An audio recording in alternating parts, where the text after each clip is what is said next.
Здравейте! Време да се завърнем към влоговете, защото нямам търпение да ви покажа новия град, в който се намирам. Това е Гренобъл, за първи път съм тук.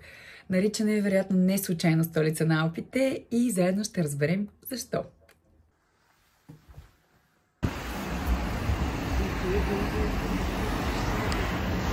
Ние отиваме ето там. Гренобъл е красив, динамичен и исторически значим град, разположен в югоизточната част на Франция, в Алпите, близо до сливането на реките Изер и Дроа. Градът е с население около 150 000 жители и в него към момента може да се открият едни от най-известните университети. Ето защо е наричан и студентски град, тъй като има повече от 60 000 студенти годишно.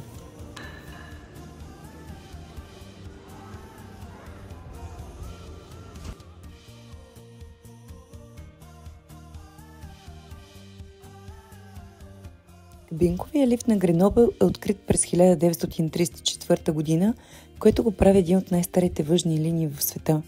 Той е построен с цел да осигури бърз и удобен достъп до Бастилията и да подобри като цяло туризма в региона. Уникален е с своите кабинки тип капсули и наистина преживяването в него е огромно удоволствие. Не случайно се е превърнал в една от основните атракции на Гренобъл и всъщност един от начините за достигане до върха на Холма Форн, където се намира Бастилията.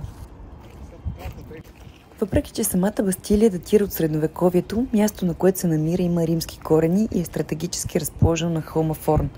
Това е било стратегическо място, което контролирало достъпа към града и региона. През 12 век Бастилията е започнала да бъде изграждана от местните господари, за да защитава града от нападения и да контролира трафика по реките. През 16 век крепостта е била разширена и укрепена.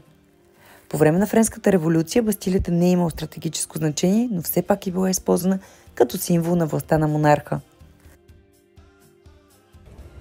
Както може би сте видели, хванахме лифта, който е такъв един като в капсули. Много е приятно. Може би с пътуване повече от 5 минутки. Като еднопосочен беше около 6,80-90 евро, двупосочен е 9,60, ако не се бъркам. Тоест съвсем нормална цена. Сега сме тук на крепостта. Гледката е невероятна. Вижда се целия град. Ще видите и кадри от него и ще ви разкажа малко повече и за самото място.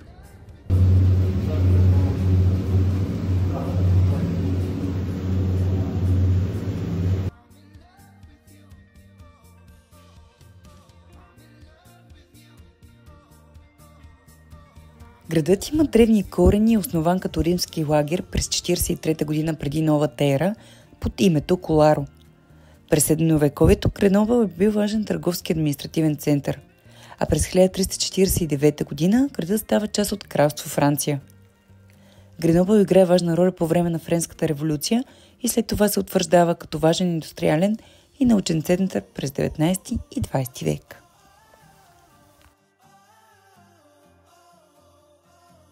Светлината тук е много лоша вече, тъй като е почти 5 часа след обед. Аз обаче се готвя да отида да потренирам в залата и за това си добавям лъжичка и половина Activise, защото нямам много енергия, а пък ще ми бъде необходима.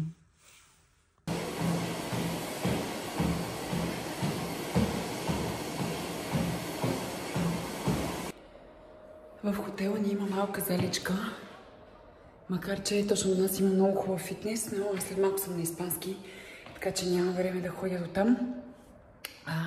Ще тренирам тук. Направих 3 км за загрявка. Сега имам постелка. Купих си, защото не си взех. Тук има Декатлон. 2 вида ластици. Тук има и дъмбели. И ще правя една кръгова тренировка за цяло тяло. И се качвам нагоре за испанския.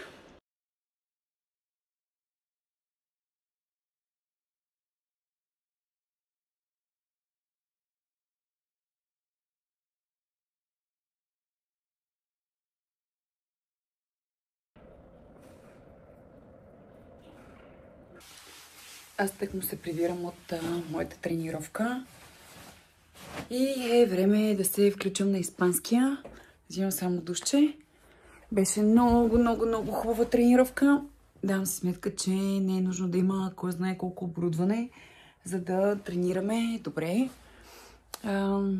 Ластите, макар и тежички, ми свършиха чудесна работа. Мисля, че горе-долу около един ден ми трая ентусиазма, че имам бретон отново. И така. Чао от мен и ако успея, ще се включа по-късно пак.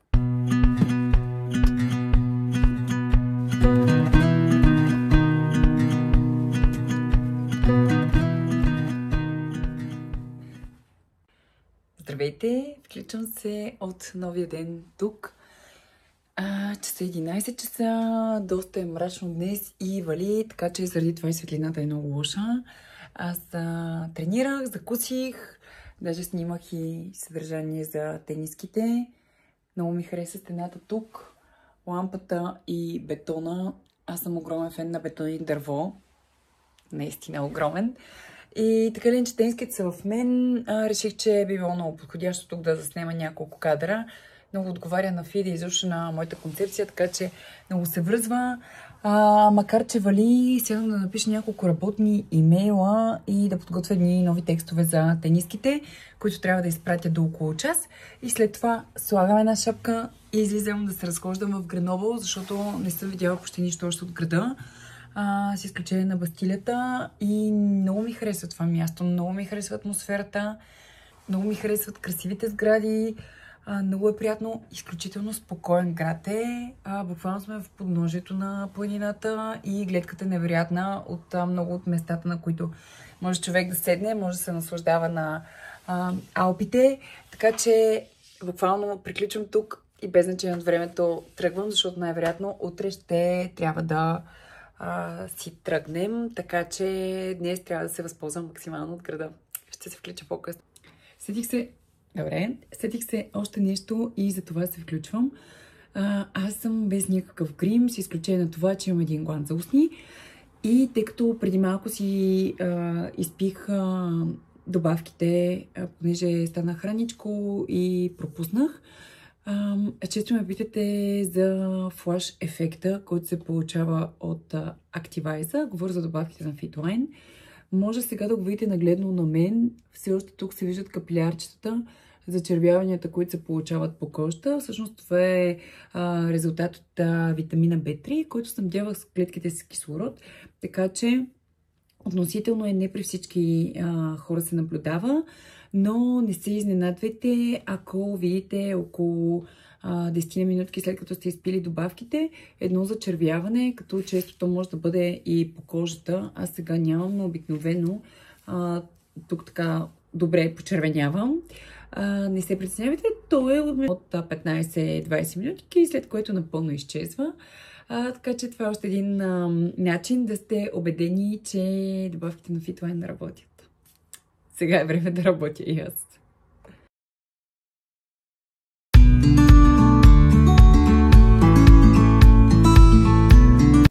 Градът е богат и на множество музеи, сред които е и музея на изкуствата на Греновъл, където могат да бъдат видяни експонати и творби, свързани с живота и творчеството на Стендъл, откъдето всъщност той е родом.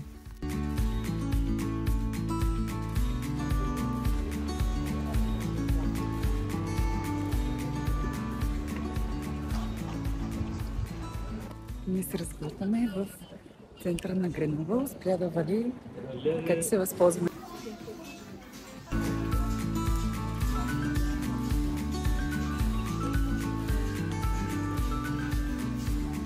Много яко!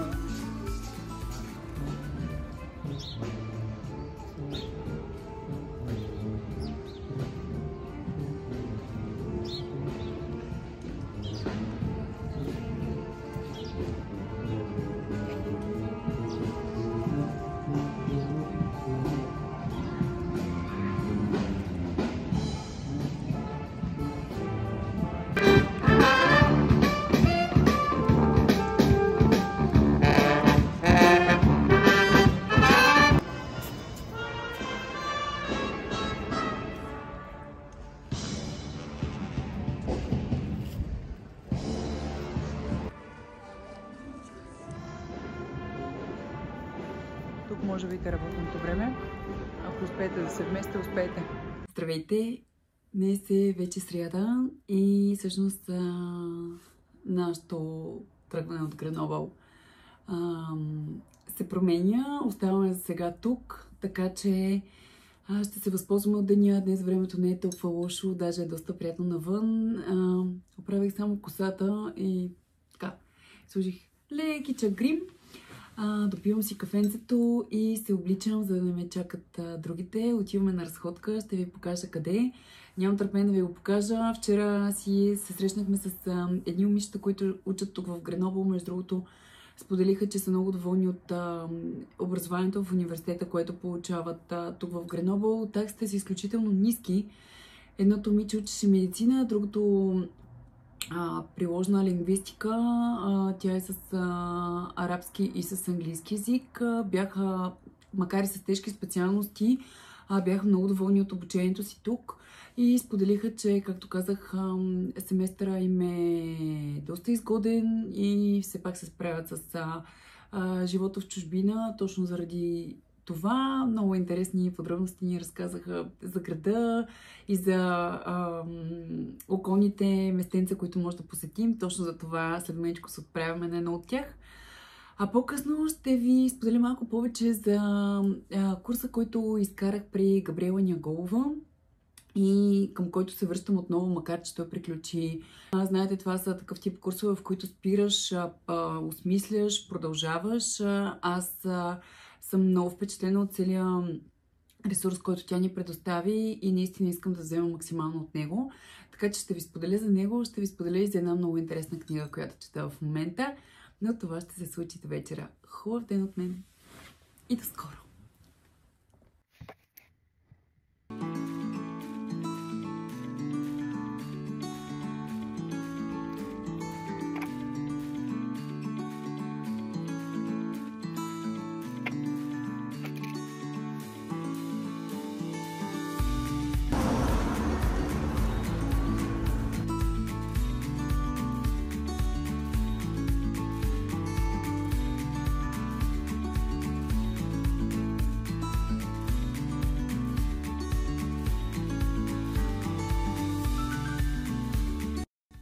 Шато де Визил е исторически замък, разположен в община Визил, построен през 16 век и един от значимите исторически паметници в региона.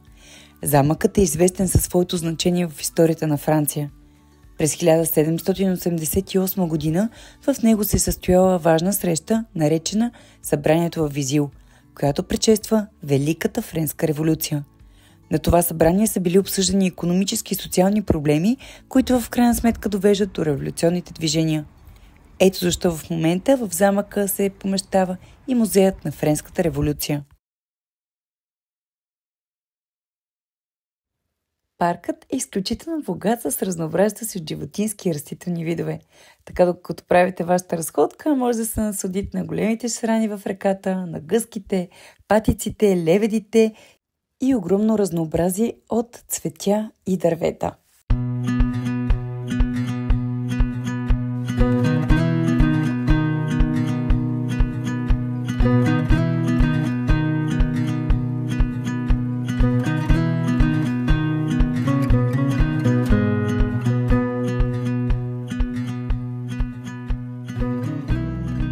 Как стигнахме от тук от Греновъл? Хванахме автобус, който беше C13. Буквално от нашия хотел беше на 10 минутки, след което ходихме от спирката тук още 10 минути. Разстоянието от Греновъл до тук беше около 30 минутки с автобуса. Автобусите са много начесто, като цяло в Греновъл е доста добър градския транспорт, доста е уреден и няма проблеми с голямо изчакване на следващото превозно средство. Много е приятно тук. Градчето е много спокойно. Това са часовете, в които французите си почиват, така че е трудно да открием и нещо отворено. Имаш само едно кафенце, в което успяхме да пием по едно кафе и така да се презаредим. Всички тук сме любители на кафето, компанията, така че заедно се наслаждаваме и сега вече ще оставя телефона и просто ще се разхождаме.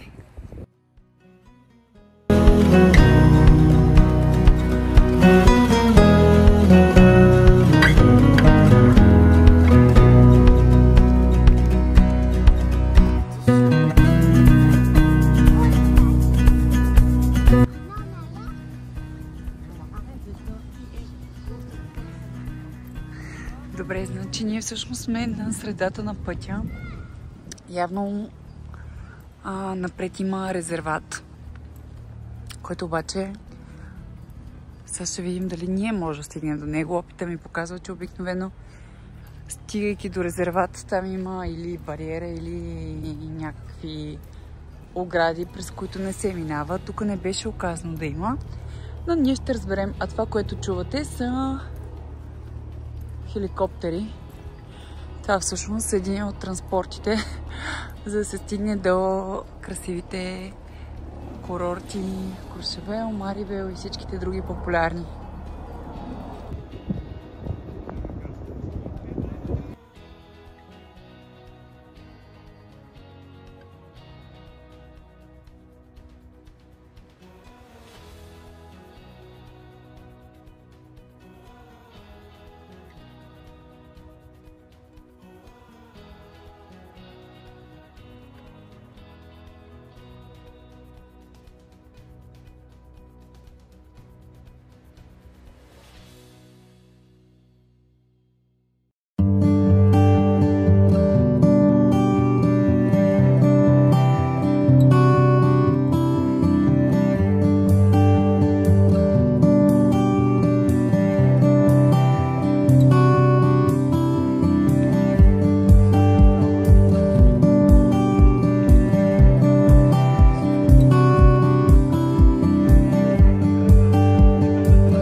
Не случайно Анси е наричан Венецията на Алпите, заради живописните си канали и старинната архитектура.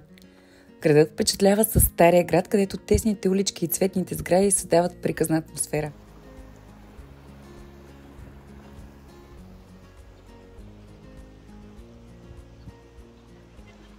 Ще видите покрай канала много кафенета, малки ресторанчета, така че да може да се насладите на гледката. Ето тук вижте, къде се е избушило, предполагам, това също е ресторанче.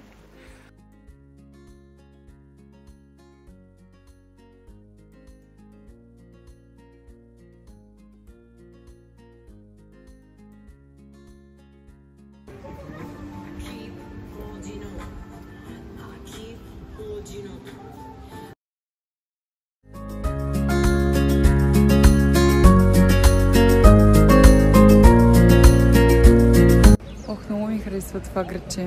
Доста туристически е насочено, но пък на мен ми харесва това, защото има много заведеница, много кафенета със страхотна атмосфера, светлинки и още така някакво такова кози усещане за Коледа ми е на мен с разни елени. Много, много красиво и наистина, ако имате възможност, разходете се. Дворецът на острова е една от най-емблематичните забележителности на Анси. Разположен е в средата на канал, което го прави да изглежда като малък замък повъж във водата. Построен през 12 век, дворецът първоначално е служил като административна сграда, след което е бил използван като съд и затвор през различните исторически периоди. През вековете е бил разширяван и реставриран, а днес функционира като исторически музей. Ние продължаваме нашата разходка и сега отиваме към парка на езерото на Анси. И тук, за разлика от Греново, има много повече хора. Нормално е, тъй като е, както казах, туристическо местенце. Много ми харесва усещането за вода и планина едновременно, като лятото тук има доста плажове и човек може да се възползва от тях. Женева е само на 35 км от града. Със сигурност ми харесва много повече от Женева, честно казано. И, както казах, заслужава си, ако имате възможност да се разходите до тук. Езерото Анси е едно от най-красивите и чисти езера в Европа. Ние бяхме изключително впечатлени от кристалната вода. Това се дължи на факта, че има изключително строги мерки, въведени още през 1960 година. Площта е около 27,5 квадратни километра, дължината е около 14 км и средната дълбочина е 41 метра. Езерото е образувано преди около 18 000 години от ледници. Лятото водата достига между 22 и 24 градуса, което го прави чудесно за плуване и за водни спортове. А сега е време да се отправим към следващата важна забележителност в града. И това е замъкът Анси. Той е един от най-важните исторически паметници на културата в града. Разположен на хълм над Стария град и предлага панорамна гледка към Анси и езерото. Стигането до него е през стълби, но пък гледката си заслужава всяка стълбичка по пътя. Построена между 12 и 16 век първоначално като военна крепост, по-късно става резиденция на графовете на Женева и на сафойските херцози. През 17 век замъкът запада и дори е изоставен, но през 1953 година е закупен от град Анси и е реставриран, като към днешна дата е музей. Нямаше как да не хапнем и типичната за френската кухня фондю и лучена супа. Много ми харесаха и двете ястия и с две ръце препоръчвам на всеки посетител на Франция. Так му се прибрахме от разходка в Греновал. Днес е последния ни почивен ден тук, така че се възползвахме максимално от него. Беше много приятно, времето е много хубаво. Много се заредихме, градът е пълен, много живеем в момента. Всички са навън по улиците и е много приятна атмосферата. Аз обаче, както бях обещала, се включвам, за да ви разкажа малко повече за един от курсовете, които посетих в началото на годината. И това е нова реалност на Габриела Няголова. Всъщност Габриела, ако не сте я срещали в социалното пространство, е психолог, която към момента се занимава и много активно с цифрова психология. Какво е това? Аз лично не бях чувала за него, макар че съм, да кажем, любител посока астрология, human design и така много науки. Много конкретно за цифровата психология нямах никаква представа. Всъщност казвам съвсем накратко, на базата на нашите лични числа, които са веднъж те могат да бъдат за конкретната година, други, които са ни порождения нашите лични числа, се прави изчисление, като се проследява какви са твоите характеристики като личност, върху какво трябва да поработиш, къде може да имаш травми, които да ти стоят и за които дори да не си даваш сметка и да стоят неосъзнати, начини да ги преработиш, което е доста по-важно като цяло. Така че е много богат курса. Аз научих много неща за себе си. Мислех, че се познавам преди този курс. Не, че е възможно човек напълно да познава себе си, но все пак мислех, че се познавам до някъде. Оказва се, че има много неща, които имам да отработвам и много неща, които всъщност явно несъзнателно съм замитала под килима. Да, някои от нещата, които ще чуете, може да не ви харесат, защото всъщност тук не се говори само за вашите неща по плюс, а и за вашите неща по минус, което, знаете, е изключително важно, за да може да бъде отработено, да бъде подобрено и естествено ние да се превръщаме, така доста клиширано звучи, в по-добри версии на себе си, но по-скоро да се чувстваме все по-добре в собствената си кожа. Няма по-голямо удоволствие от това. Аз, честно казано, вече едно от пожеланията ми за рождените ми дни винаги е да се чувствам добре в кожата си, защото това зад себе си води много, много други неща. Така че това общо взето накратко. Тук при мен е и моят дневник, тъй като сега отново слушах едно от видеята, които имаме от нея, от един от нашите вебинари. И имам още да си взимам. Ние имам още известно време достъп до цялата програма, така че, както споменах, аз искам да изслушам всичко наново. Ако на вас ви е любопитно също, ако вие искате да научите повече за себе си, ако искате да научите повече как да преодолеете вашите трудности, как да живеете по плюс, как да вземете максимума от тази година, тъй като ние имаме разписано и за всеки един месец какво е важно за нас да направим, какво е добре да отложим за следващ период. Така че ако искате да изживеете максимално добре това време и най-вече се чувствате много добре в кожата си, може да се свържете с нея в Инстаграм. Тя е доста активна, така че и е изключително слънчев и добър човек, така че ще ви обърнем внимание и ще ви даде насоки. Разбира се, може да запишете консултация. Аз много ви благодаря, че изгледахте този влог, че останахте до края с мен. Надявам се, че ви е бил интересен. Ще се радвам да ми споделите, ако пък вие сте открили някакъв курс, който ви вдъхновява, или пък книга, която ви вдъхновява. Много обичам да научавам нови неща. Любопитна съм към света, така че ще ми бъде много интересно. Ако пък ви е било интересно това видео, може да го харесате и да го споделите с вашите приятели. Благодаря ви много за отделеното време и ви желая прекрасни, усмихнати и щастливи дни. До скоро!